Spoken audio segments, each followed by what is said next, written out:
It's great to see so many familiar faces in the audience. We have an excellent lineup today of research and speakers that will focus on AI and finance. Today, the world sits at a pivotal crossroads where generative AI is poised to fundamentally transform every sector of our society. Welcome everyone to the 10th conference.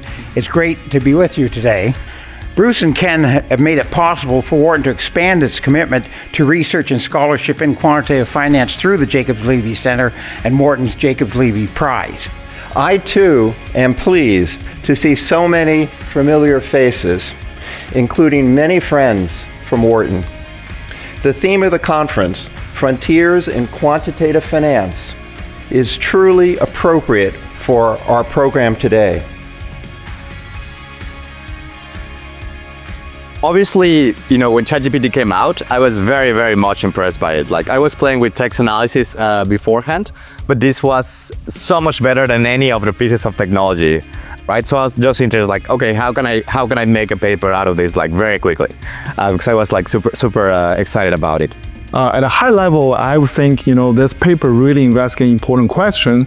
The question is, how will AI transform the trading landscape in the financial market? If they all move on the topics in the wrong way, instead of improving market efficiency, they will decrease market efficiency and cause financial instability. What I was concerned about was that the Shiller-Cape ratio may be giving incorrect signals about the valuation of the market, and I was trying to explore some of the reasons that I thought it was giving far too bearish signals about what the future returns on equity would be. With the advent of artificial intelligence and huge databases of text, of professionals and amateurs in finance, that we ought to be able to develop a data bank of narratives and show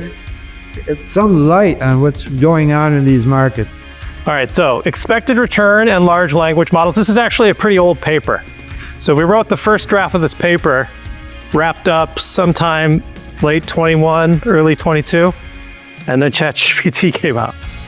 So we sort of had to rewrite it.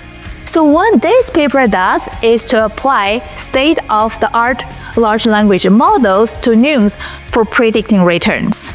So in my own opinion, it requires some further analysis, such as comparisons to alternative sentiment scores, benchmarking to the news momentum strategy, exploring possible front-loaded return predictability, and examining news categories and news clustering. Award-winning papers are selected from recent submissions to the Center's Working Paper Series. Award winners in previous years have set a very high standard, and this year's honorees have certainly risen to the challenge. So we now invite the authors of the winning papers who are here with us today to step forward and accept their awards. Congratulations.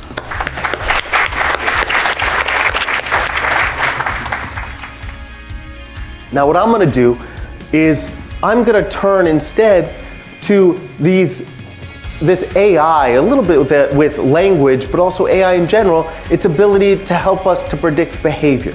Because look, financial markets aren't a thing. Firms aren't a thing. They're you. They're us. They come up with a really nice parsimonious measure of moving targets using some classical NLP methods. They show that the investors don't really seem to be pricing this information or taking it into account. And for me, I really like the paper, but maybe there's some opportunities to connect it back to the compensation literature, explore those least frequent movers, and then some more sort of just practicalities of implementing the portfolio. Folks, all good things come to an end.